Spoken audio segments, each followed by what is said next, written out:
बोले सच्चिदानंद भगवान की।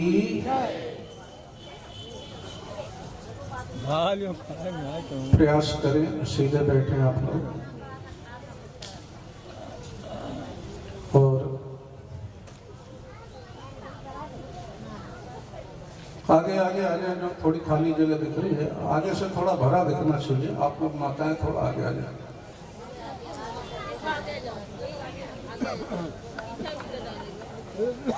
कोशिश करना। हेलो, आप सभी लोग आगे आ जाए।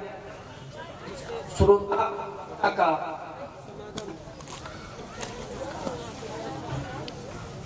प्रयास करना, बीच में ना उठना पड़े आप लोगों को। वैसे आप स्वतंत्र हैं जाने के लिए,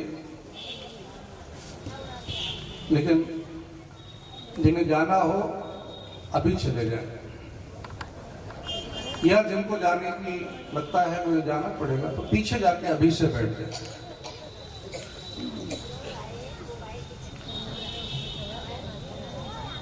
जयकारा जरा फिर से एक बार नई ऊर्जा नई चेतना के साथ सभी लोग लगाएंगे।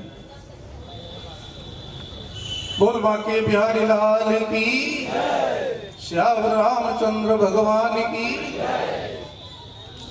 शंकर भगवान की, हनुमंत लाल की, सकुरदेव भगवान की, आज के आनंद की।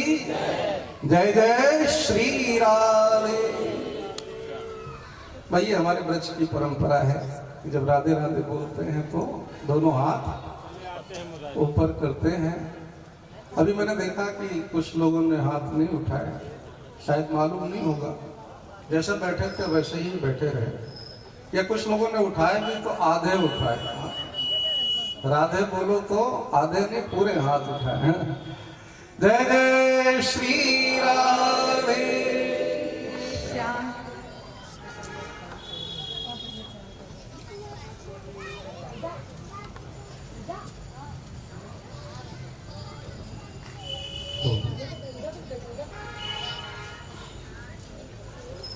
पार्थाय प्रतिबोधितां भगवता नारायणेन स्वयं अद्वैतामृतवर्षिणीं भगवतीम् अष्टादशाध्यायिनीं मत्वामनुसन्दधामि भगवद्गीते भवद्वेषिणीम्। रामाय रामभद्राय रामचंद्राय वेधसे रघुनाथाय नाथाय सीताय पतये नमः। जयंती मंगला काली भद्रकाली कपालिनी दुर्गा क्षमा शिवा धात्री स्वाहा स्वधा नमोस्तुते। वागर्थायो संपृक्तो वागर्थ प्रतिपत्तये जगतः पितरो वंदे पार्वती परमेश्वरौ। प्रणो पवन कुमार खल बन पावक ज्ञान घन जासु हृदय आगार बसहि राम सर चाप धर। आजा मोहन सांवरी नैन ढाप तुहले ना मैं देखूं और को प्यारी ना तुह देखन दे। वृंदावन शोभन नहीं नंद गाँव सो गाँव बंसी बट सो बट नहीं श्री कृष्ण नाम सुना। श्री वृंदावन की वृक्ष को मरम न जाने कोई डाल डाल और पात पे श्री राधे राधे हो। बोलिए युगल सरकार की, लाडली लाल की, प्रिया प्रीतम की।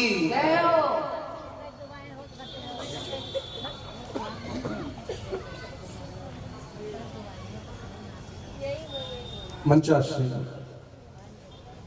परम विद्वान ज्ञान के महासागर वाराणसी से पधारे हमारे राजर्षि जी गांगे जी महाराज, प्राग की दिव्य धरा से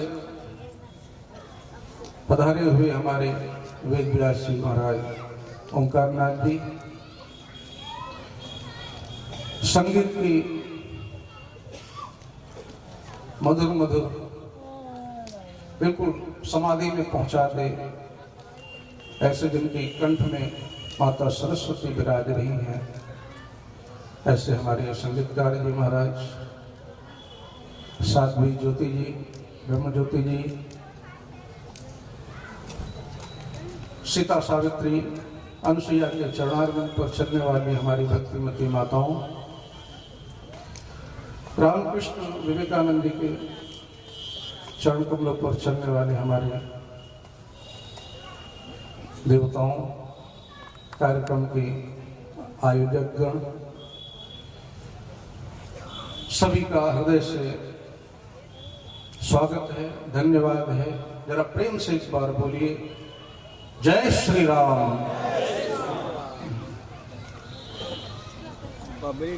आज तो ठंड चली गई है, अभी जयकारा में गर्मी नहीं।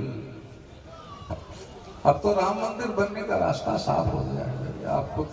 आप तो बैठे अवध प्रांत में हैं, तो भले जय कृष्ण जय श्री कृष्ण में ढीलापन रहे आपके बोलने में, हाँ, लेकिन जय श्री राम में तो थोड़ी ऊर्जा दिखनी चाहिए। गीता सुन रहे हैं आप, जो जितनी ताकत है, कंजूसी नहीं। वाह, देखो हमारा छोटा सा बच्चा कितना बढ़िया बोल रहा है, वाह, आनंद आ गया। भाई बच्चे के लिए ताली बजाओ। वाह बेटा, बहुत बढ़िया। अब एक बार जरा जोर से बोले जय श्री राम। अब जरा लगा कि गीता गोष्ठी के पांडाल में आप बैठे हैं और अब तो ये कार्यक्रम जवान हो गया है भाई, 19 साल, बोलो राधे राधे, बालिग हो गया है। अब तो पक्की मोहर लग गई है इसको। 19 साल है, कितना 19वां वर्ष है, पिछले साल बालिग हो गया 18 साल। तो ये इसी प्रकार दिन दूनी रात चौगुनी उत्तर उत्तर प्रगति करता रहे। शरीर तो हमारा भी लखनऊ का है, वैसे सब अध्ययन वगैरह पढ़ाई वगैरह वहीं से की, बचपन से ही मानस के संस्कार रहे। घर घर जगह जगह अखंड रामायण जहां भी होती थी अपनी ओर से पहुंच जाया करते थे। लेकिन फिर जब इस मार्ग में आए, पीजी करने के बाद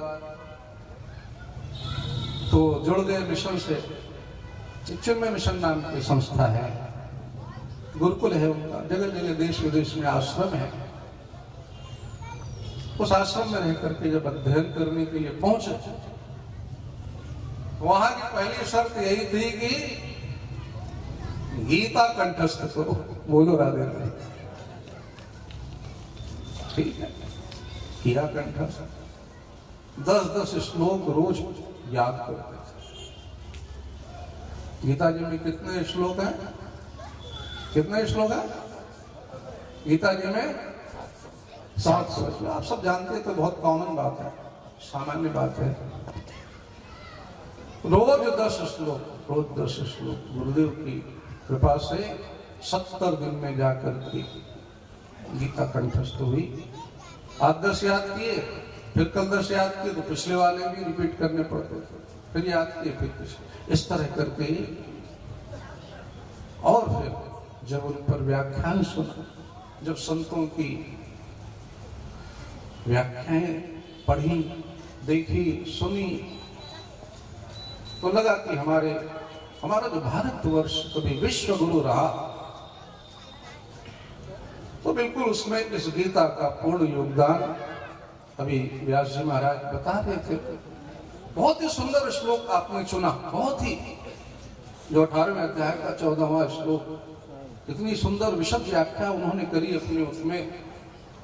अधिष्ठान तथा कर्ता कर्णम च पृथक विविधाश्च पृथक श्रेष्ठा दैवम चैवात्मपंच। आजकल के बच्चों को इस श्लोक पे ज्यादा, खासकर जो मैनेजमेंट का कोर्स कर रहे हैं, ये पूरा मैनेजमेंट इसके अंदर समझाया। किस प्रकार से किसी भी प्रकार का वो कोर्स कर रहे हो, हर कोर्स के लिए यह श्लोक उनका एक बहुत ही बढ़िया न्यू फाउंडर बने। देखो आपको पता होगा कि एक बार की बात है, स्वामी विवेकानंद जी महाराज जब अमेरिका गए तो वहां के लोगों ने उनको नीचा दिखाने के लिए क्या किया, गीता जी को सबसे नीचे रखा और उसके ऊपर अपनी बाइबल और दूसरे दूसरे बहुत सारे ग्रंथ रख दिए और उनको बुलाया और कहा कि देखो देखो तुम्हारी गीता तो सबसे दबी पड़ी है, बोलो राधे राधे। अपमान करने का प्रयास। तो विवेकानंद जी महाराज कहने लगे, अरे भाई तुम्हारी दृष्टि की भूल है, दबी नहीं पड़ी है, ये तो हर चीज की क्या है, नींव है, नींव। अरे इसी के ऊपर तो ये सारे ग्रंथ खड़े हैं, अगर हम इसको खींच लें तो तुम्हारे सारे ग्रंथ धराशायी हो जाएंगे। तो ध्यान रखें, नींव मजबूत होनी चाहिए और नींव मजबूत होगी गीता के द्वारा। संस्कारों की नींव, धर्म की नींव, ज्ञान की नींव, भक्त किसी भी प्रकार की सात्विक नींव अगर आपको मजबूत करनी है तो गीता को जीवन में उतारो, क्योंकि भगवान खुद कहते हैं गीता में हृदयम पार्थ। अर्जुन ये गीता क्या है, मेरा हृदय है। और संतों ने भी उद्घोष किया कि ज्यादा इधर उधर भटकने की आवश्यकता नहीं है तुम्हें। गीता सुगीता कर्तव्य, महात्मा में लिखा हुआ है कि बल्कि शास्त्र विस्तरे या स्वयं पद्मनाभस्य मुख पद्मा विनिश्चिता। अरे ज्यादा इधर उधर ताकझां करने की, भटकने की आवश्यकता नहीं है। गीता सुगीता कर्तव्य, एकमात्र गीता को अपने जीवन का संगीत बना लो। क्यों नहीं शास्त्र ज्यादा, शास्त्र तो अनंत है, जितना जाओगे सुलझने की संभावना कम है, उलझने की ज्यादा है अगर गुरु कृपा नहीं हुई तो। क्यों, यह स्वयं अवश्य हमारे ठाकुर जी के, भगवान जी के मुखारविंद मुख कमल से प्रकट हुई है, साक्षात देवी है जो आपके जीवन को अलौकिक आभा से मुक्त कर सकती है। देखो गीता जो है ना, गीता भगवान कृष्ण का जीवन है, जीवन सर्वस्व है, जीवन दर्शन है। जो जीवन उन्होंने बचपन से आज तक जिया था। अभी किसी ने मुझे बड़ा अच्छा एक संदेश भेजा, अब वो बहुत ज्यादा मैं नहीं कह सकता सत्य है या क्या है, लेकिन बड़ा सुंदर प्रमाण उन्होंने लिखा भगवान कृष्ण के जीवन का कि भगवान कृष्ण ने अपनी आयु के किस किस समय में क्या क्या कार्य किया। बाकायदा तिथि लिखी, उम्र लिखी, मास लिखा, दिन लिखा, समय तक लिखा। इस समय उन्होंने पूतना को मारा इतने दिन में, छठे दिन, और डेट भी निकाल दी इंग्लिश के हिसाब से आज। हालांकि तो उस समय की बात है जब डेट चलती नहीं थी। ईसा मसीह डेट तो भी 2000 से शुरू हुई, 2000 साल से, और भगवान कृष्ण को 5000 वर्ष पहले के। फिर भी उन्होंने उल्टी गणना करके कैसे निकाला हो गया भगवान जाने। वो उन्होंने लिखा कि वो 21 जुलाई को भगवान कृष्ण का जन्म हुआ था। बोलो राधे राधे। समय भी लिखा रात्रि को, जैसे इसी प्रकार हर चीज की गणना उन्होंने लिख करके भेजी। हाँ, महाभारत के बारे में भी लिखा कि महाभारत का जो ज्ञान दिया भगवान ने, वो 89 वर्ष, 89 साल के हो गए थे, 89, 3 माह 17 दिन के थे ठाकुर जी उस समय, तब ये ज्ञान प्रदान किया। ऐसा अब देखो, मैं इस बात की गारंटी नहीं देता कहां तक बात सत्य, लेकिन उन्होंने इसका कहीं अध्ययन किया होगा। यह ज्योतिषियों की हमारे यहाँ गणना बहुत अच्छी मानी जाती है, उस बात पर ज्यादा ना जाए। अभी हम जो आए हैं ना यहाँ पर, कुरुक्षेत्र के बगल में से ही आ रहे हैं। बोलो राधे राधे। 15 दिन से अभी हम वहीं पढ़ते हैं। पिछले हफ्ते गीता जयंती थी, 8 तारीख को, 8 तारीख को थी गीता जयंती, मोक्षदा एकादशी, जिस दिन भगवान कृष्ण ने ज्ञान दिया। और 15 दिन से हम वही कुरुक्षेत्र के पास में हमारे यही गीता ज्ञान लेके चल रहा था। तो वहां का गवर्नमेंट की ओर से गीता ज्ञान यज्ञ का आयोजन होता है हर वर्ष। एक सप्ताह का इस बार बड़ा धूमधाम के साथ रखा गया। बड़े बड़े संत महापुरुष भी आए उसमें, डायरेक्ट लाइव प्रसारण भी आया उसमें। तो वो कुरुक्षेत्र की पावन नगरी, जिस दिन हम उधर से निकल रहे थे तो हमने देखा कि हर उम्र के, जैसे आज बड़ी सुंदर शोभा यात्रा आप सबने निकाली, ऐसे वहां पर बच्चे, बूढ़े, जवान और अंग्रेज। देखो अंग्रेजों में आजकल गीता का बड़ा क्रेज है। हमारे वृंदावन में आकर के आप देखें कितने ही अंग्रेज, पूरी एक सोसाइटी उनकी इस्कॉन जो है हरे राम हरे कृष्ण की संस्था, अरबों खरबों की संपत्ति सब बेच करके, बड़े बड़े आलीशान महल बंगले बेच करके वो ब्रजवासी बन गए, वृंदावन में आकर के रह रहे हैं और हमारी संस्कृति को अपना रहे हैं, गीता का जीवन जी रहे हैं। मुंडन करा करके, चोटी रखा करके, तिलक लगा करके, जनेऊ पहन करके, और उनकी स्त्रियां साड़ी पहन करके, माला पहन करके, ठाकुर जी की तुलसी की माला, और उनके बच्चे भी छोटे छोटे, और रास्ते में परिक्रमा करते, वृंदावन में रोज महामंत्र का जाप करते हैं, रोज 16-18 मालाओं का जप करते हैं, कम से कम, ज्यादा तो जितनी हो जाए। तो हम देखो आज हमारे यहाँ धीमे धीमे हम लोग संस्कृति को भूलते जा रहे हैं, लेकिन उन लोग अपनाते जा रहे हैं। इसके लिए आप लोगों को जागरूक होना पड़ेगा। ये जब आयोजन की बात हमें पता चली और आज यहां आने से पहले जिस स्तर का प्रचार हुआ, जन जन तक संपर्क हुआ, इतने बड़े बड़े होर्डिंग लगे, समाचार पत्र के माध्यम से प्रचार हुआ, घर घर जाकर के, दुकान दुकान जाकर के, स्कूलों में जाकर के, स्टेशन में, पुलिस थाने में, बैंकों में हमारे पास जो मैसेज आते रहे, उसको देख करके हमारे मन में एक विचार आया था। सच बताया आपको हृदय की बात, तो मुझे ऐसा लगता था कि कम से कम 5000 की पब्लिक तो बैठी होगी। बोलो राधे राधे।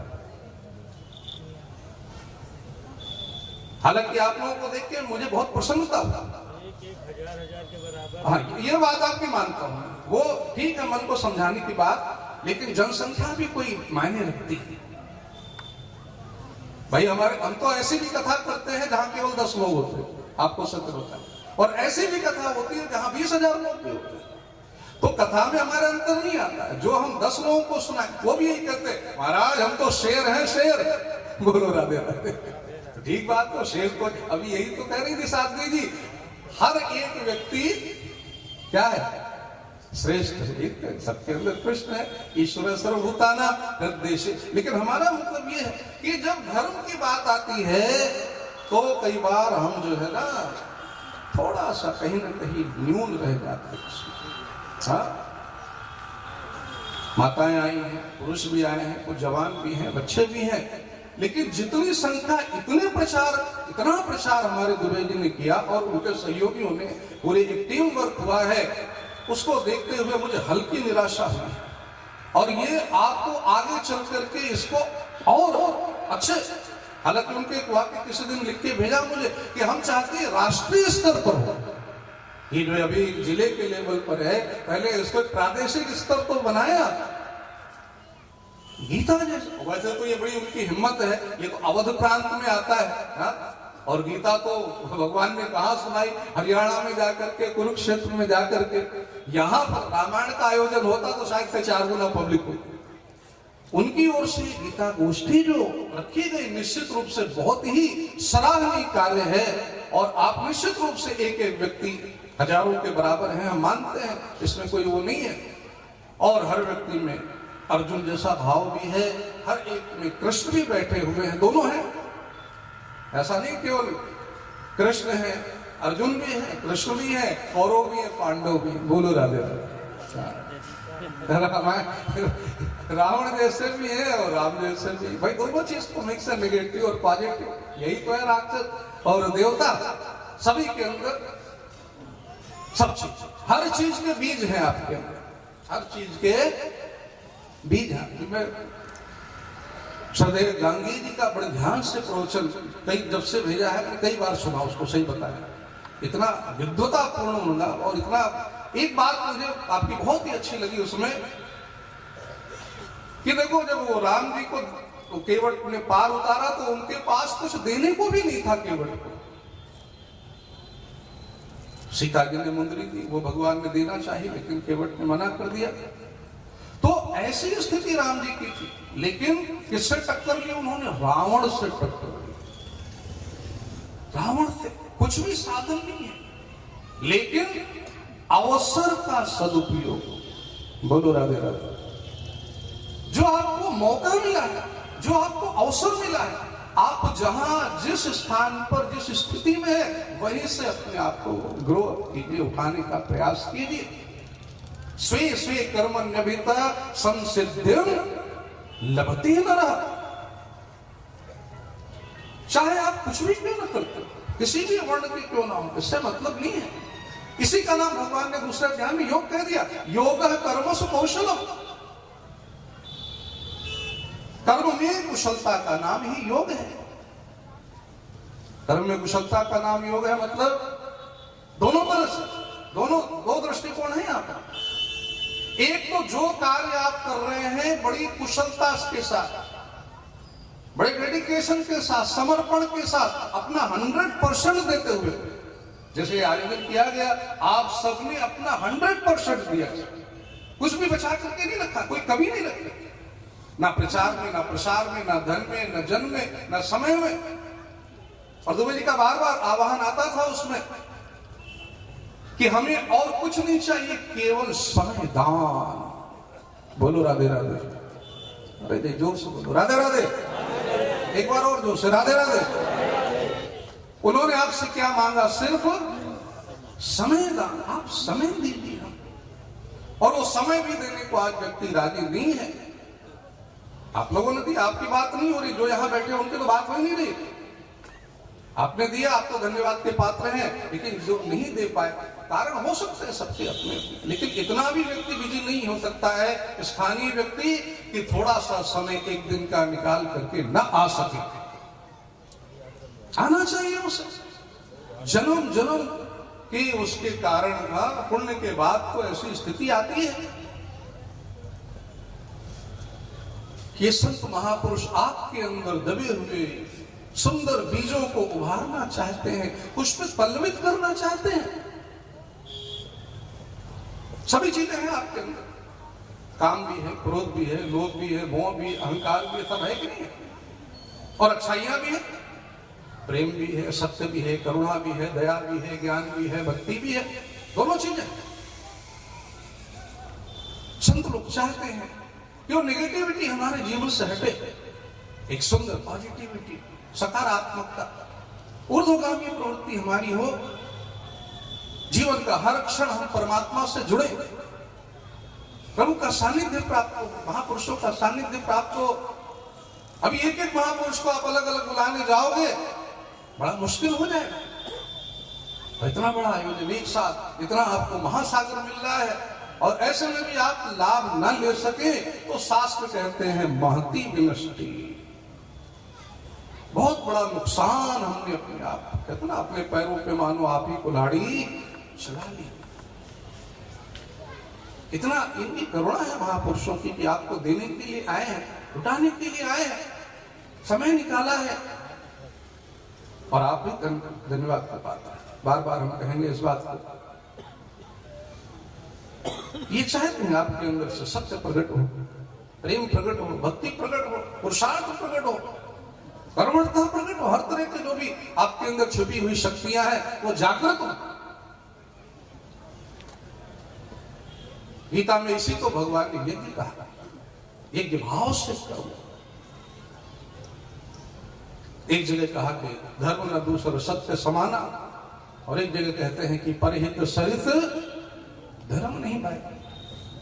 पर पीड़ा सब नहीं तुम्हारी। आप खुद अपने आप को पहचाने, देखें कौन सा गुण आपके अंदर काम कर रहा है। कहीं तमोगुण तो काम नहीं कर रहा है, रजोगुण तो सब में रहता है ज्यादातर, लेकिन गीता सुनने के बाद तमोगुण का विनाश होना चाहिए और रजोगुण से हम थोड़ा थोड़ा सतोगुण की ओर बढ़ना चाहिए। तभी समाज को हम दे सकते हैं, प्रदान कर सकते हैं। अभी आप लोग शांति से बैठे हैं, हाँ, और अगर हम इसमें से किसी को गाली दे दे तो क्या शांति से बैठेगा क्या? हम एक सुनाएंगे वो 10 सुना जाएगा, क्योंकि आपके अंदर भी वो बीज और प्रतिक्रिया एकदम से रिएक्शन होता है और आपकी तारीफ करे, वाह वाह करे तो आप भी जो है जय जय करोगे। तो भगवान ने जो गीता में कुछ बहुत ही सुंदर सुंदर सूत्र दिए हैं, उसमें 2-4 सूत्र हम धारण करें। चौथे अध्याय में जय ठाकुर जी ने कहा भगवान जी ने कि ये यथा माम प्रपद्यन्ते तांस तथैव भजाम्यहम्। जो मुझे जिस भाव से बचता है मैं उसको उसी तरह से प्राप्त होता हूं। इसमें एक भाव संत लोग समझाते हैं, हालांकि जैसे मानस की एक एक चौपाई के अनेकों अनेकों अर्थ, एक एक चौपाई मंत्र स्वरूप है मानस की, इस प्रकार से गीता भी, पूरी गीता तो है ही महासागर, लेकिन गीता का एक एक श्लोक और एक एक वाक्य भी महासागर से कम नहीं है। बोलो राधे राधे, जोर से बोलो राधे राधे। देखो आप बैठे हैं, मान लो रोड पे बैठे हैं, घर पे बैठे हैं या चल रहे हैं कहीं, बहुत सारे लोग जा रहे हैं, आपको किसी से कोई मतलब नहीं है तो आप किसी की ओर ज्यादा ध्यान भी नहीं, लेकिन उस भीड़ में से आपको अपना परिचित मिल जाए, दिखाई पड़ता, बहुत संबंधी मिल जाए, चाचा ताऊ बेटी बहन कोई भी मिल जाए, जैसे उस भीड़ में से आपको दिखेगा आप एकदम से राम राम, राधे राधे, हाय हेलो, जो कुछ भी कहना चाहो कहते हो, कैसे हो। इतनी भीड़ में से भी आप उसको अपनी ओर इशारा करते हैं। ऐसे ही भगवान भी, ठीक है, सब मम प्रिय मम उपजाए, सब भगवान के उपजाए हुए प्रकट किए हुए लोग हैं, लेकिन जो उनके पास आते रहते हैं, मंदिर जाते रहते हैं, पाठ करते रहते हैं, प्रेम प्रकट करते रहते हैं, भगवान उन पर विशेष ध्यान देते हैं। ये बात बिल्कुल अकाट्य है, नहीं तो सब पर एक समान कृपा वर्ष, सबको एक ही साथ दर्शन दे दे, वो भी होता है कभी कभी समष्टि की पुकार पे, लेकिन वैश्विक पुकार जब होती है तो व्यक्ति को पूर्ण समर्पण की आवश्यकता होती है। तो इसलिए भगवान कहते हैं, क्या कहते हैं कि तुम मेरे साथ कोई ना कोई संबंध जोड़ो। जैसे हम संबंधी को पहला स्थान देते हैं, ऐसे भगवान भी कह रहे तुम कुछ ना कुछ मेरे से संबंध जोड़ो, मुझे स्वामी बनाओ, सखा बनाओ, मित्र बनाओ, हाँ, पुत्र बनाओ, माता पिता बनाओ, तो तुम मुझसे जैसा संबंध बनाओगे मैं तुम्हारे साथ वैसा ही व्यवहार करूंगा। आप घर में जिनकी भी ठाकुर जी की सेवा पूजा करते हैं, उससे कुछ ना कुछ संबंध से ही ठाकुर बनते हैं। संबंध का मतलब ही होता है जो सम्यक बंधन, जिससे हमारा कोई मतलब नहीं, उसके घर नहीं आते जाते, जो हमारे संबंधी है उसके घर ही आते जाते। तो भगवान कहते हैं मेरे साथ कुछ ना कुछ नाता जोड़ो।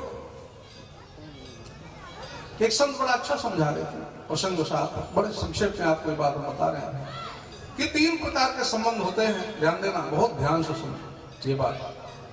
एक होता है जो जन्म से संबंध होता है, जन्मजात संबंध या सहज संबंध। दूसरा होता है मान्यता प्राप्त संबंध या बनाया हुआ संबंध, दूसरा। और तीसरा है शाश्वत या सनातन या नित्य संबंध। इसको इस तरह से समझे आप, समझ में आ जाएगी, ज्यादा कठिन बात नहीं, केवल शब्द थोड़ा कठिन लग रहे हैं। जन्मजात संबंध यानी बच्चे का जन्म होता है, बड़ी एकाग्रता से बात सुनना। जब बच्चे का जन्म होता है तो जन्म लेते ही बच्चे के बहुत सारे संबंध, क्या कहते हैं, रेडीमेड, तैयार संबंध, तैयार संबंध। जैसे बच्चे का जन्म हो, एक बालक का जन्म होता है तो कोई मम्मी बन गया, माता बन गया, कोई पिता बन गया, कोई दादा बन गया, कोई दादी बन गया, कोई नाना, कोई नानी, कोई मामा, कोई, कितने सारे संबंध एकदम से उसके प्रकट हो जाते हैं। बोलो राधे राधे। होता है कि नहीं होता? तो ये तो है जन्मजात या सहज, पैदा होने के साथ ही हमको संबंध मिल गए बहुत सारे। अच्छा, दूसरा है जिसको बोलते हैं मान्यता प्राप्त, बनाया हुआ, बनाया हुआ हमने बनाया बाद में। जैसे जैसे बड़ा होता गया बच्चा, मित्र बनाया हमने, सखा बनाया हमने किसी को, जिससे विचार मिल गए, जिसके साथ हम उठे, खेले, खाए, पिए, पढ़े, ऑफिस में, तो मित्र बनाना पड़ता है। पैदा होते ही मित्र नहीं होते। अच्छा, पति पत्नी का संबंध भी है। बोलो राधे राधे। पति पत्नी का संबंध भी कैसा है? पैदा होते ही होता है क्या? बनाना पड़ता है। मान्यता दी जाती समाज, ढोल नगाड़े के साथ, कि आज से ये दोनों जो है पति पत्नी है, मान्यता दी गई। अच्छा, तीसरा और है, गुरु शिष्य का भी संबंध ऐसा है। बोलो राधे राधे। गुरु शिष्य का संबंध भी मान्यता प्राप्त, बनाया हुआ। हमें जिसके विचार अच्छे लगे, हमें लगा कि हमको ऊपर उठाएंगे, प्रभु की ओर मोड़ेंगे, प्रभु की गोद में बैठाएंगे, गीता ज्ञान सुनाएंगे, तो हमने उनको गुरु बना लिया, शिष्य बन गए। हाँ, तो यह है मान्यता प्राप्त संबंध। हालांकि मान्यता प्राप्त संबंध में पहले तो इसमें भी जन्म जन्मांतर की बात होती थी, लेकिन अब थोड़ी थोड़ी हमारे यहाँ भी खटास आनी शुरू हो गई है। हाँ, पति पत्नी के संबंध भी टिकाऊ नहीं रहे। पहले तो हमारे यहाँ 7 जन्मों का कम से कम साथ माना जाता। बोलो राधे राधे। हाँ, अब तो भैया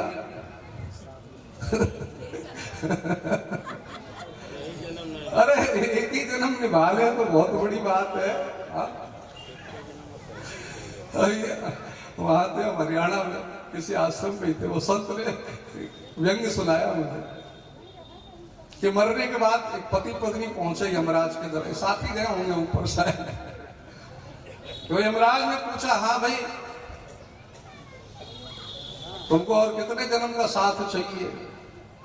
अगले जन्म में, पहले देवी से पूछा, हाँ देवी से पूछा, अगले जन्म में तुमको यही पति चाहिए कि दूसरा चाहिए? तो देवी कहने लगी, महाराज यही पति हमारे लिए ठीक है। अच्छा, क्यों ऐसा कह रही है? उन्होंने व्यंग में कहा, महाराज अरे बड़ी मुश्किल से तो इनको इस जन्म में ठोक पीट के ठीक किया है, फिर कोई नया मिल गया अगले जन्म में तो फिर ABCD शुरू करना पड़ेगा। इसलिए ये तैयार मुझे मिलेंगे रेडीमेड, तो मुझे कुछ सिखाना। ये तो व्यंग की बात है। बाकी बात ये है कि वास्तव में हमारे यहाँ तलाक जैसा, विवाह विच्छेद जैसा संबंध नहीं हुआ करता। भले मान्यता था, लेकिन इसको भी कई जन्मों से जोड़ा गया। अच्छा, गुरु शिष्य में भी एक बार जिसको गुरु बना लिया वो गुरु बन जाते थे। अब तो भैया ये भी संबंध बड़े खतरे वाला हो गया है। हाँ, न जाने कितने गुरु चेले को छोड़ देते, न जाने कितने शिष्य गुरुओं को छोड़ देते। मित्रों में तो कोई टिकाऊपना है ही नहीं। बोलो राधे राधे। कितना भी तगड़ा मित्र हो, आज कोई भरोसा नहीं कर सकते हैं। वो सबसे तगड़ा मित्र ही कई बार सबसे तगड़ा शत्रु बन जाता है। तो ठीक है, ये आजकल की बात है दरअसल, लेकिन वास्तव में हमारे यहाँ इन संबंधों को भी बड़ा प्रगाढ़ माना गया है, मान्यता प्राप्त संबंध। लेकिन ये जो तीसरा संबंध है जिसे नित्य, सनातन, शाश्वत कहा गया, वो हमारा प्रभु के साथ। बाकी संबंधों में हर जन्म में अदला बदली हो सकती है। हाँ, जो आज आपका पुत्र है, जरूरी नहीं हर जन्म में पुत्र ही बने, वो बाप भी बन सकता है, दादा भी बन सकता है, कुछ भी बन सकता है। पत्नी के साथ भी गुरु शिष्य, मतलब सभी संबंधों में अदला बदली हो सकती है, लेकिन हमारा जीव का जो शिव से संबंध है, अंश का जो अंशी से संबंध है, वह हमेशा एक जैसा रहता है, वो अपरिवर्तनशील है। ममैवांशो जीवलोके जीवभूत सनातन, ईश्वर अंश जीव चेतन अमल सहज सुख रस, ये सब संबंध बदलता नहीं। इसलिए भगवान ये कहते हैं, शास्त्र भी कहते हैं कि भाई संबंध बनाओ, ठीक है, सब संबंध निभाओ संसार के भी, लेकिन असली संबंध तो हमारा ठाकुर जी से है। यह बात जो है बहुत अच्छी तरह गांठ बांध लेनी चाहिए। दूसरी बात यह है कि गीता में बहुत सारे वैसे बातें हैं कहने के लिए, सुनने के लिए, सुनाने के लिए, लेकिन हम जो देखते हैं और हमें जो व्यक्तिगत रूप से बहुत पसंद है, वो है भगवान ने जो गीता में ज्ञान दिया है, समत्वम योग उच्चते, कि जीवन में हमारे एक तो समता होनी चाहिए, एक बैलेंस पर्सनालिटी होनी चाहिए। ये जीवन में छोटे छोटे बड़े बड़े सुख दुख इत्यादि या विपरीत परिस्थितियां आती हैं, जिसमें हम डोल जाते हैं, परेशान हो जाते हैं। भगवान कहते हैं इन आने जाने वाली परिस्थितियों में अपना धैर्य मत खो, समता होनी चाहिए। एक समता की चमक अलग होती है। हम लोग छोटी छोटी बातों में रिएक्ट कर जाते हैं, प्रतिक्रिया कर जाते हैं, एक का 10 सुना देते हैं, वो आसान है। प्रतिक्रिया करना बड़ा आसान है, लेकिन स्थिर हो जाना, अपने मन को रीड करना, वाच करना, पढ़ना, वो एक अलग चीज है। और वो गीता आपको सुनाती है कि छोटी छोटी बड़ी बड़ी कैसी भी परिस्थिति, और इसके लिए सबसे बढ़िया उदाहरण भगवान राम का है कि आज जिनको राजगद्दी की बात कही जा रही है और कल उनको 14 वर्ष की बात, उनके मुख की प्रसन्नता जरा भी नहीं गई। यही वंदना करी गोस्वामी, प्रसन्नताम या नगताभिषेकतः तथा नमले वनवास दुःखतः मुखाम्बुजश्री रघुनंदनस्य में सदा सा मंजुल मंगल प्रदा। कि भगवान के मुख की प्रसन्नता, जब राज्याभिषेक की खबर मिली तो बढ़ने लगी, और जब वनवास की खबर मिली तो ऐसा नहीं कि बीपी हाई या डाउन हो गया हो। जैसी प्रसन्नता राज्याभिषेक के समय थी, वैसी ही प्रसन्नता वन गमन के समय। ये तो बिल्कुल अपोजिट स्थिति। हम लोग तो जरा जरा सी खुशखबरी मिल जाए या जरा जरा सा दुख हो जाए तो अपनी समता को खंडित कर देते हैं। देखो बहुत बढ़िया एक चीज आपको गांठ बांध लो इसको अच्छी तरह से, चाहे दृष्टांत स्वरूप मानो चाहे सिद्धांत स्वरूप मानो, एक ही बात है। जब हमारे जीवन में सब अनुकूल होता है, बहुत ध्यान से सुनना माताओं बहनों भाइयों, आगे वाले भी पीछे वाले भी, ये बात आप बहुत एकाग्र से सुनना, बाकी तो आप जो सुनाए चाहे आप नहीं सुनना। बोलो राधे राधे। जब जीवन में सब चीज अनुकूल होती, अनुकूल यानी हमारे मन के अनुसार, इसको ऐसे समझो आप कि जैसे आपका शरीर जो है निरोगी स्वस्थ शरीर है, बैंक बैलेंस खूब बढ़िया है, सर्विस या दुकान भी बहुत अच्छी, पत्नी और बच्चे भी बहुत अच्छे, मकान दुकान नाम या जो कुछ भी हम सोच समझ सकते हैं सब बिल्कुल परफेक्ट है। हाँ, सब बढ़िया है मान लो आपके जीवन में, और आपसे कोई पूछे हाँ भाई कैसे हो, आप क्या कहोगे? क्या कहोगे? सब चीज बढ़िया है तो आप क्या कहोगे? कि ईश्वर की कृपा है, भगवान की कृपा है कि हमारा सब बढ़िया है, बच्चे भी आज्ञाकारी हैं, पत्नी भी, और बैंक बैलेंस भी है, कोई चिंता नहीं है। ठाकुर जी की गोविंद की बड़ी कृपा है। जब मैं गोविंद का नाम लेता हूँ ना, ये संयोग प्रसंग के साथ बता रहा हूँ, गोविंद का नाम उच्चारण करते मुझे गोंडा शब्द याद आता है। बोलो राधे राधे। ये शुरू का जो गो शब्द है ना, एकदम से मुझे सावधान कर देता है, क्योंकि हमारे कन्हैया को गो शब्द बड़ा प्यारा है। हाँ, भगवान के अभी ये प्रसंग भी आधा है, बता रहे हैं कि ये गो शब्द आया ना इसमें, भगवान के जन्म के हेतु में क्या बताया जाता है? विप्रधेनु सुर संत हित लीन मनुज अवतार। भगवान के जन्म के हेतु में क्या कहा गया? ये विप्रधेनु सुर संत हित लीन मनुज। राम जी का जब जन्म हुआ तो ये गोस्वामी जी ने लिखा हुआ। तो राम जी के जीवन में ये क्षेत्र, कल हमें जैसा बताया गया कि ये स्थान हमारा दशरथ की गोचर भूमि में आता था। यहाँ गौवे चलती थी, भाग्यशाली है आप। बचपन में तो मुझे समझ में नहीं आता था, जब इतना पढ़े लिखे नहीं थे, कोई गोंडा नाम लेता था तो मुझे लगता था किसी गुंडे का नाम लिया बोलो राधे, समझती नहीं। लेकिन अब समझ में आया कि गोंडा शब्द का अर्थ यह है कि जहां अवध की गौवे चराई, गौरक्षा। इतना सुंदर स्थान है गोचर। आज तक तो भैया पूछो मत, इतना है गौ सेवा की जय जय हो रही है। हाँ, पहले नहीं सुना था हमने इतना, जितना इस समय वर्तमान में गौ रक्षा और गौ सेवा के आंदोलन चल रहे हैं और लोग जागृत भी हैं। चलो ये प्रसंग वैसे हमारे न चाहते हुए भी कई चीजें बताने की इच्छा हो जाती। गौ शब्द जो है ना ठाकुर जी को इतना प्रिय है हमारे, खासकर कृष्ण भगवान को। अपने हाथों से तो उन्होंने गाय चराई। शायद राम जी को ये सौभाग्य नहीं मिला अपने हाथों से गौचारण का, ये कमी रह गई थी, इसलिए उन्होंने गोपाल के रूप में अवतार लिया कि हम अपने हाथों से सेवा करें और इतनी गौवें चराएंगे, इतनी गौवें चराएंगे कि रिकॉर्ड 9 लाख तो भजनों में आती, लेकिन शास्त्रों में तो करोड़ों गौवें आती है कि कन्हैया ने करोड़ों, नंद बाबा के करोड़ों गौवें थी। नंद तो उसे कहते थे, कई नंद होते थे, नंद उपनंद सुनंद, कई उसमें शाखाएं थी। तो नंद उसको कहते थे कि जिसके पास 9 लाख गाय। बोलो राधे राधे। नंद एक उपाधि हुआ करती थी। और नंद राय उसे कहते थे जिसके पास करोड़ों गौवे हो। तो ये नंद राय के यहाँ आए थे। और गो शब्द का मैं आपको बता रहा था कि गो शब्द कन्हैया को इतना प्यारा है हमारे कि जन्म तो लिया मथुरा में, लेकिन जन्म लेते ही कहां चले गए? कहां चले गए? गोकुल। गोकुल गए।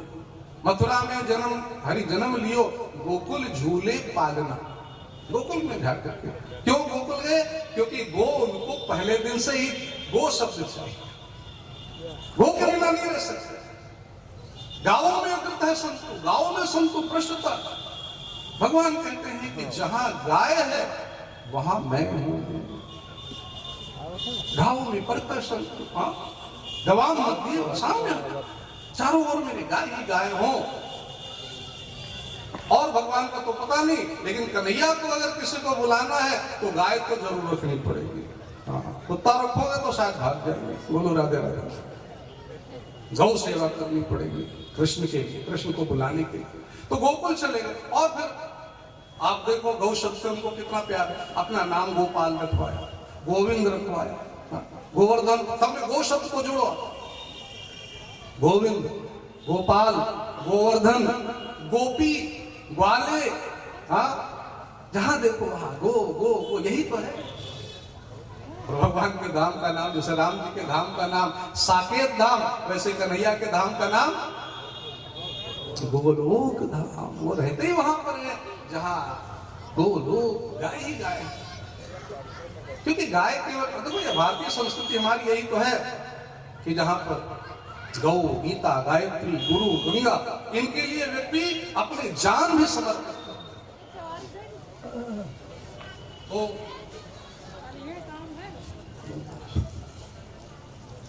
हम ये कह रहे थे, प्रश्न चल रहा था कि सब चीजें जब अनुकूल होती हैं तो हम क्या कहते हैं? भगवान की कृपा है। अच्छा, भगवान न करे ये नक्शा पलट जाए जीवन का, ना करे, सब बढ़िया बढ़िया हो तो बहुत अच्छी बात है। लेकिन मान लो इससे उल्टा नक्शा किसी का हो जाए, होता है कहीं, होता है कि शरीर के जोड़ जोड़ में दर्द है। बोलो राधे राधे। बीपी है, शुगर है, तरह तरह के रोग हैं, न जाने कौन कौन से, बिना दवाइयों के जीवन नहीं चल पा रहा है। पत्नी भी कर्कशा है, पुत्र भी उल्टा सीधा बोलते हैं, कोई बैंक बैलेंस भी नहीं है, दुकान नौकरी भी नहीं है, सब प्रतिकूल है। होता है कि नहीं होता? कई बार ऐसा लोगों के साथ होता है। अच्छा, तब आपसे मतलब ऐसे व्यक्ति से पूछा जाए, हाँ भाई कैसे हो, क्या हाल है, तो क्या कहेगा वो? क्या जवाब होगा? क्या कहेगा? जब सब उल्टा है तो यही कहेगा कि महाराज भगवान हमारे से नाराज हैं, भगवान हमारी ओर देख ही नहीं रहे हैं, हमारे ऊपर कृपा कर ही नहीं रहे हैं। दरअसल ये एक सामान्य संसारी का विचार है इस प्रकार से।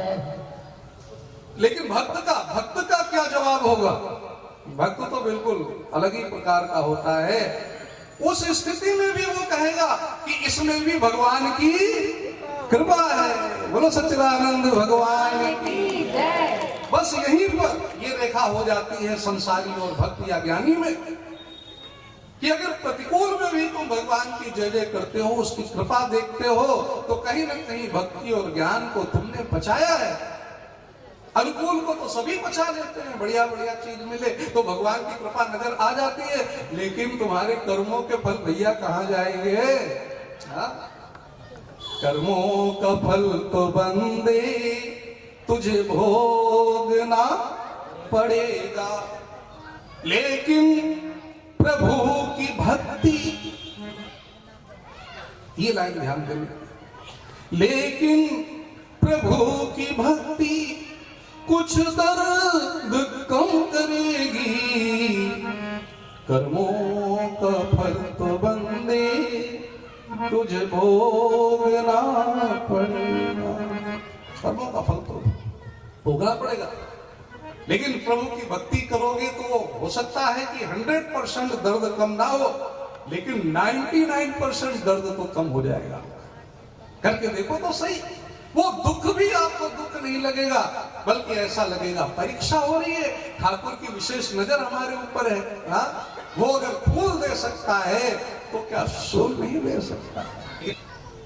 हर व्यक्ति को अपना अपना कर्मों का सिद्धांत तो यही है कि जैसा बोया, बोया पेड़ बबूल का, तो आम कहां से? कर्म का तो सिद्धांत ही है कि जैसा करोगे वैसा भरोगे। और एक बोगे बीज तो एक बीज बोगे तो कितने फल मिलेंगे? बोलो भाई, यहाँ का नियम क्या है? हमारे यहाँ तो एक बीज बोते हैं तो हजारों फल मिलते हैं। आपके यहाँ का क्या नियम है? हाँ, यही सब जगह एक बीज बोगे। आपने एक बार किसी को गाली दे दी तो ये मत सोचना कि एक ही बार गाली दे करके छुट्टी कर देगा, और जब जब मिलेगा तब तब गाली देगा। और एक बार उपकार कर दिया तो भी बार बार धन्यवाद, थैंक यू, आभार मानिए। ऐसा कर्मों का सिद्धांत है। और कर्म कितना भी छुपा करके करो, कितना बीज आपने अंधेरे में जाके बो दिया, सोचा किसी ने नहीं देखा, लेकिन जब पेड़ निकलेगा, फल निकलेंगे, फिर तो सारी दुनिया निकलेगी, चाहे अशुभ हो चाहे शुभ हो, चाहे भक्ति हो। तभी तो कहा गया कि भक्ति करे पाताल में तो प्रकट हो आकाश। पाताल में भी छुपा करके आप भजन भाव भक्ति करोगे तो आकाश में प्रकट होगा, और जो करेगा उसी को मिलेगा। ये भी एक अकाट्य सिद्धांत है। कहते ना, हजारों गाय खड़ी हो और एक बछड़े को छोड़ दो तो हमें तो सारी गैया एक जैसी नजर आएंगी, लेकिन वो बछड़ा किसके पास जाएगा? बछड़ा अपनी ही मां के पास जाएगा, उसी का फन में मुंह लगाएगा, दुग्ध पान कर। ऐसे ही आप तो करके भूल गए, लेकिन वो फल किसको जाकर के चिपकेगा? आपको ही चिपकेगा, चाहे एक जन्म बाद, चाहे कई कितने दृष्टांत आते हैं। भीष्म पितामह जैसे को 100 जन्म के बाद जो है फल मिला, बाणों की सैया पर सोने का। ऐसे बहुत सारे हुआ, छोड़ता नहीं, पकने की देर है, कब कौन किस जन्म में पक जाए। बहुत सारे इसी जन्म में भी मिल जाते हैं, बहुत सारे कई जन्मों के बाद भी मिलते हैं। लेकिन ध्यान रखना, चाल हमारी ठाकुर जी की ओर ही होनी चाहिए, चाहे कुछ भी मिले। नहीं तो ज्यादा धन भी व्यक्ति की चाल को बिगाड़ देता है, चाल बदल जाती है, और ज्यादा धर्म भी चाल बदल जाती है। धार्मिक व्यक्ति की भी चाल बदल जाती है और अधार्मिक धनी की भी, जो धन ज्यादा आ जाए ना तो अकड़ के चलता है व्यक्ति, और धर्म ज्यादा आ जाए तो नम्रता से चलता है, झुक करके चलता है। एक मेरा मन हो रहा है आपको उदाहरण सुनाऊं, बहुत बढ़िया उदाहरण, हो सकता है सुन भी रखा हो आपने, बहुत जल्दी में सुनाऊंगा, हालांकि है बहुत बड़ा। एक गांव था कुम्हारों का, कुम्हार मिट्टी के बर्तन वर्तन बनाते हैं, तो सारे कुम्हारों का ही गांव था वो। उन्होंने एक मंदिर बनाया, सोचा ठाकुर जी की मूर्ति इसमें रखें, जयपुर में मूर्तियां अच्छी मिलती हैं, गोविंद जी की एक बढ़िया सी मूर्ति ले आए, सोचा मुहूर्त निकलवाया जाए। पंडित जी से पूछा तो पंडित जी कहा भाई बसंत पंचमी का समय जो होता है ना वो अबूझ मुहूर्त होता है, यानी पूछने की जरूरत नहीं होती है, किसी भी मूर्ति को आप बसंत पंचमी के दिन स्थापित कर सकते हैं। बसंत पंचमी आ गई और कहा भाई गोविंद जी की मूर्ति को इसमें स्थापित किया जाए मंदिर में। मंदिर बन के तैयार था। अब गोविंद जी की मूर्ति, जब कहीं मूर्ति स्थापना होती है ना, ध्यान देना हम लोग, जब मूर्ति स्थापना की जाती है मंदिर में, तो आप सबने की होगी, बहुत सारे उसमें शामिल हुए होंगे। मूर्ति स्थापना करने से पहले, जैसे आज शोभा यात्रा निकाली ना आपने, तो मूर्ति की भी, ठाकुर जी की भी शोभा यात्रा निकाली जाती है पूरे गांव में, ढोल नगाड़े के साथ, पत्रकारों को बुला करके, फोटोग्राफर को बुला करके। ये सब शादी ब्याह की तरह आयोजन होता है, जैसे आयोजन आपका कोई शादी ब्याह से कम तो नहीं है, उससे भी बढ़ करके है। तो अब सोचा कि गोविंद जी की मूर्ति स्थापित कर दे इसमें। अब थोड़ी भारी मूर्ति थी ठाकुर जी की, आदमी से नहीं उठने वाली थी, तो सोचा इसको सवारी पे रखा जाए। अब कुम्हारों का गांव, अब कुम्हारों के गांव में कौन सी सवारी मिलेगी? बोलो राधे राधे, बोलो जी। सारे कुम्हार थे वहां, तो उनका कौन सी सवारी मिलेगी? गधा मिलेगा। तो बढ़िया, जो गांव का सबसे बढ़िया गधा था ना, लेकिन गधे की बात बनाई थी आपने व्यास जी ने साहब, तो मुझे उससे ये दृष्टांत याद आया गधे से, कि गधे एक बढ़िया गधा था ना उनका, गांव में मोटा ताजा तगड़ा बढ़िया, लक्ष्य साबुन से नहलाया धुलाया, सेंट लगाया, कपड़ा बिछाया, उस पे ठाकुर जी की, गोविंद जी की मूर्ति रख दी, बैंड बाजे वाले बैंड बाजा बजा रहे हैं, लोग नाच रहे, खुशी होती है। ठाकुर जी के, गोविंद जी के गले में माला पहनाई, सोचा ये गधा चल रहा है, लाओ इसके गले में भी पहना दे, उसके गले में भी एक माला डाला। ठाकुर जी को तिलक लगाया, सोचा ये चल रहा है, लाओ इसको भी लगा। बैंड बाजे बज रहे हैं, लोग नाच रहे हैं, फोटो खींच रहे हैं, तो ये गधा क्या, इसके मन में गलत फहमी आ गया। सोचने लगा आज तो भाई क्या बात है, मेरे लिए बैंड बाजे बज रहे हैं, मेरे गले में माला पड़ रही है, मेरी जय जयकार हो रही है। जय जयकार किसकी हो रही थी? बोलो गोविंद कृष्ण भगवान की जय जयकार, तो उसकी हो रही, गोविंद जी की हो रही है, और ये समझ रहा है कि मेरी जय जयकार। अब शोभा यात्रा में क्या होता है मालूम है ना, जिसके भी घर के आगे से निकलती है ना शोभा यात्रा, वो आरती भी करता है कि भाई भगवान जी हमारे घर के आगे से जा रहे हैं, तो आरती उतारते हैं। हाँ, तो जब भगवान जी की उतार रहे हैं तो थोड़ी सी नीचे भी आ जाती है, तो गधा सोचता हुआ आज तो हमारी आरती उतर रही है, आज तो मैं कुछ खास हो गया, आज तो मैं वीआईपी हो गया। देखो, अब जब व्यक्ति के अंदर ये हो जाता है ना, तो उसकी गर्दन, जब अहम भाव आया ना, तो गर्दन भी टेढ़ी हो जाती है, टेढ़ी गर्दन करके चलने लगा, मैं विशेष हूँ, मैं खास हूँ, मैं वीआईपी हूँ, देखो देखो क्या हो रहा मेरे लिए। भोग भी लगा रहे लोग, भगवान जी को भी लगा रहे, थोड़ा उसको भी खिला। अच्छा चलो सब हो गया, फोटो वोटो सब खींच के वापस मंदिर आ गया, और जब मंदिर आ गया तो गोविंद भगवान की मूर्ति उठा करके लोग अंदर ले जाने लगे मंदिर के, और जब मंदिर के अंदर ले जाने लगे तो गधा क्या सोचता है कि शायद मुझे भी अंदर जाना है, और जैसे उसने मंदिर के अंदर एंट्री करने का प्रयास किया घुसने का, वैसे ही लोगों ने जिनके पास डंडे थे उन्होंने तो डंडे बरसाए, नहीं थे तो हाथ पैर से काम चला लिया, बसा दिया, अब तेरी यहाँ कोई जरूरत नहीं है। तेरी जरूरत तब तक थी जब तक तुम्हारे ऊपर गोविंद जी बैठे थे, तब तक। अब तो जा भाग। हाँ, गधा समझदार था, उसको समझ में आ गई बात कि ये सम्मान मुझे नहीं मिल रहा था, ये किसे मिल रहा था? मेरे ऊपर बैठे हुए गोविंद को मिल रहा था। उसके कारण ये सारी जो है रौनक थी, जय जयकार थी। उनके बिना तो मैं वाकई में गधा ही हूं, न घर का न घाट का। बोलो राधे राधे। समझदार। लेकिन हम लोगों को ये बात समझ में नहीं आती है। ईश्वर सर्वभूतानां हृदय से अर्जुन, वो गोविंद हमारे अंदर बैठा है आत्मस्वरूप बन करके। जब तक वो है तब तक ही आपकी जय जय हो रही है, माले पड़ रहे हैं, आरती हो रही है, फोटो खिंच रही है। हालांकि उसके निकलने के बाद भी थोड़ी देर फोटो खिंच जाएगी। बोलो राधे। लेकिन वो फोटो कोई लगा के नहीं रखेगा, हाँ, अंदर तो छुपा के रखेगा। मुर्दे की फोटो लगा के तो जीवंत भी रखेगा। तो वो स्थिति आने से पहले गीता कहती है जाग जाओ, ये मूर्ति तुम्हारे ऊपर से उतरे, उससे पहले इस जीवन को, जिसे भगवान भी कहते हैं कि बड़े भाग्य मानुष बनो, सफल कर लो।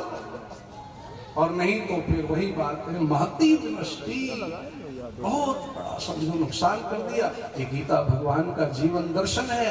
भगवान कृष्ण जैसा हंसता खिलखिलाता मुस्कुराता आनंदमय जीवन, जो उन्होंने जी करके दिखाया था जीवन, बचपन से जन्म से लेकर के जिनके कष्ट ही कष्ट, मुसीबत ही मुसीबत, राक्षस ही राक्षस, कदम कदम पर कहीं पूतना आ रही है, कहीं कंस है, कहीं तृणावर्त है, और लाइन लगी पड़ी है के बाद एक भागवत उठा करके आप देखें सारा जीवन कितना संघर्ष किया। क्या इतना कष्ट किसी के जीवन में हो सकता है? लेकिन जितना कष्ट उतनी मुस्कुराहट। वही तो हम कह रहे हैं कि प्रतिकूलता में भी क्या आप मुस्कुराते हैं? समस्तम लोक उच्यते, विपरीत परिस्थितियों में भी अगर आप मुस्कुरा रहे हैं, कुछ बचाया है। और इसलिए हमें गीता देनी है। गीता आपको आर्ट ऑफ लिविंग देती है, जीने का तरीका बताती है, आर्ट ऑफ लर्निंग देती है, सिखाती है, प्रेरणा देती है, उठाती है, जगाती है, दौड़ाती है, आपको जीवन के लक्ष्य की ओर प्रेरित करती है। और भगवान 9वें अध्याय में ही कहते हैं कि सवेरे से शाम तक जो भी कार्य करो। देखो समय तो मुझे बहुत दिया गया था, लेकिन मेरी गाड़ी का समय अभी हो रहा है, इसलिए बहुत कम ऐसा होता है कि वक्ता को जो समय दिया जाए ना उससे पहले वक्ता पूरा कर दो। नहीं तो होता ये आधे घंटे मिले तो वो इच्छा होती ज्यादा सुनाए, हाँ, लेकिन हमारे पास थोड़ी मजबूरी है, इसलिए कहा था 2 घंटे, लेकिन 2 घंटे की जगह हम 1.5 घंटे में सुनाने के। तो ये सागर है, महासागर है, कितना भी हम बोले, हम बोलते ही रहे, रात भर बोलते रहे तो भी टॉपिक खत्म होने वाला नहीं है। संत लोग अभी महापुरुष बैठे हैं, उनका भी आशीर्वाद प्राप्त करना है। लेकिन मेरी इच्छा है कि आप लोग वृंदावन आते रहे, उस कृष्ण की भूमि देखें, लीला भूमि, क्रीड़ा भूमि, प्रेम भूमि, जहाँ कन्हैया ने ये गीता का ज्ञान अपने जीवन में उतारा और एक एक असुरों का संहार किया। मुस्कुराते रहे, माखन खाते रहे, नाचते रहे, नचाते रहे। गीता भी बंसी है भगवान की, वो बंसी गोपियों के लिए बजी और ये बंसी अर्जुन के लिए बजी। गीता भी बंसी है, गीता भी राधा है। हाँ, उनके हृदय में जो था वो उन्होंने आज अर्जुन जैसे शिष्य को प्रदान किया। इसकी तो जितनी महिमा गाई जाए कम है। दरअसल ये गीता साक्षात भगवान कृष्ण का ही स्वरूप है। आप इसको बिल्कुल जैसे कह रहे थे हमारे दुबे जी, रोज गुरु ने कहा, मुरारी बाबू का मैं प्रवचन सुन रहा था, गुरु ने उनसे 40 वर्ष पहले, वो रामायण रोज पढ़ते थे, गुरु जी ने उनसे कहा रोज गीता का एक पाठ तुम पढ़ो। वो कह रहे थे कि मैं रामायण तो रोज पढ़ता हूं, लेकिन साथ में गीता का एक अध्याय आज तक अनवरत रूप से पाठ करता। सोचिए, तो आपको भी ऐसी जो गोष्ठी बढ़िया चल रही है, कितना मेहनत किया है, मैं बार बार हृदय से आभारी हूँ। मेरे आंखों में तो कई बार अश्रु भी आ गए, इतनी मेहनत देख करके। हमने बहुत सारे प्रोग्राम में, साल भर कार्यक्रम में ही रहते हैं हम तो। अभी परसों से भागवत भी है मेरठ में हमारी, तो लेकिन इतना प्रचार प्रसार वाला कार्यक्रम बहुत सारे हमने किए हैं, इतना प्रचार प्रसार वाला कार्यक्रम हमने अपने इस 35 साल के जीवन में अपने कार्यक्रम के लिए नहीं देखा। मतलब सभी का मिला करके हम ऐसे प्रचार प्रसार, और इसीलिए हमें बड़ा दुख हुआ कि इतनी भीड़ तो हमारे भागवत में बिना प्रचार के आते, सही बताएं। और वहां का भी हर श्रोता कहता हम भी शेर हैं, हम भी हजारों से कम, होना भी चाहिए, सबके अंदर भगवान बैठे। इतना प्रचार प्रसार होने के बाद आपको चाहिए जन जन तक की प्रचार हुआ, तो हम जो एक चित्र लेकर के आए थे कि कम से कम 5000, कम से कम मेरी अपने अंदर था कि 5000 बैठ, हम तो घबरा रहे थे कि पता नहीं हमारे मुंह से वाणी भी निकलेगी कि नहीं निकलेगी इतनी भीड़ देख करके। लेकिन जब आए तो हमने इनसे कहा देवी चिंता नहीं करो, ये तो अपनी भागवत जैसी भीड़ है, कोई ऐसी बात नहीं। भागवत में बहुत सारे लोग, हालांकि वो 7-8 दिन का अनुष्ठान होता है, एक के बाद वहां तो दिन रात कहते रोज भीड़ बढ़ती है। लेकिन इस एक दिवसीय कार्यक्रम के लिए भी आप लोग आए, और कितने लोग आए हमारे लिए पर्याप्त है वैसे, लेकिन एक एक भी अगर ना कहते ना वो बनेंगे चिंगारी में से ज्वाला बनेंगे, आपको अर्जुन बनना पड़ेगा, आपको कृष्ण बनना पड़ेगा। समय आने पर कृष्ण भी बनो, समय आने पर अर्जुन भी बनो, लोगों को उपदेश भी दो और उस उपदेश को अपने जीवन में उतारो। कि समय समय पर आपके अंदर ही दोनों बैठे हुए हैं, दोनों को जागृत करो। यही महापुरुष यहाँ कराने करने के लिए आए हैं, और बाकी तो गीता माता की कृपा आप सब पर बनी रहे। मैं चाहता हूँ एक भजन की 2-4 पंक्ति आपको सुनाऊं जाने से पहले। हाँ, और वैसे तो संगीतकार हैं, क्योंकि मेरे फिर जाने का समय हो रहा है। बोल बाके बिहारी लाल की, गीता माता की। आँखें बंद करूं या खोलूं, मुझको दर्शन दे देना। आँखें बंद करूं या खोलूं, मुझको दर्शन दे देना। सावरी दर्शन दे देना, दर्शन दे देना। बोलो, आँखें बंद करूं या खोलूं, मुझको दर्शन दे देना। आँखें बंद करूं या खोलूं, मुझको दर्शन दे देना। मैं छोटा सा बंदा तेरा, तू सबका दाता है। मैं छोटा सा बंदा तेरा, तू सबका दाता है। तेरे हाथ में सारी दुनिया, मेरे हाथ में क्या है। तेरे हाथ में सारी दुनिया, मेरे हाथ में क्या है। जिसमें देखूं तुझको ऐसा दर्पण दे देना, जिसमें देखूं तुझको ऐसा दर्पण दे देना। आँखें बंद करूं या खोलूं,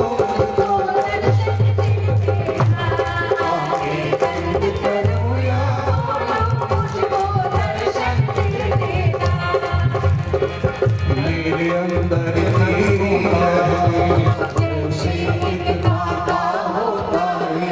सागर से करूं साधना तेरी, केवल साधन दे देना। करूं साधना तेरी, केवल साधन दे देना। आँखें बंद करूं या मुझको दर्शन दे देना।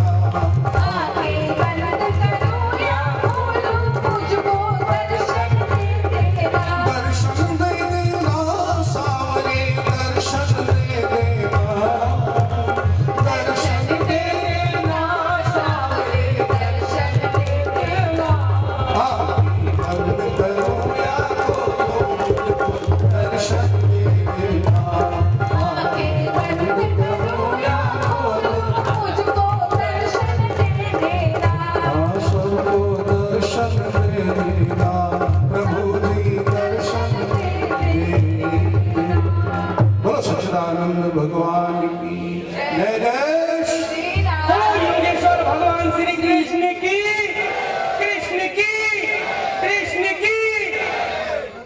श्रीमद् भगवद गीता की। इस सभा का दुर्भाग्य है कि हमारे वृंदावन से संत वृंद आए थे, लेकिन इनको ट्रेन पकड़ दी है 7 बजे, इसलिए आरती तक, प्रसाद वितरण तक हमारे साथ नहीं रह पाएंगे। यह गोष्ठी पूरे गोंडा जनपद की तरफ से आप लोगों को बहुत बहुत धन्यवाद देती है। चलो आइए भैया सामने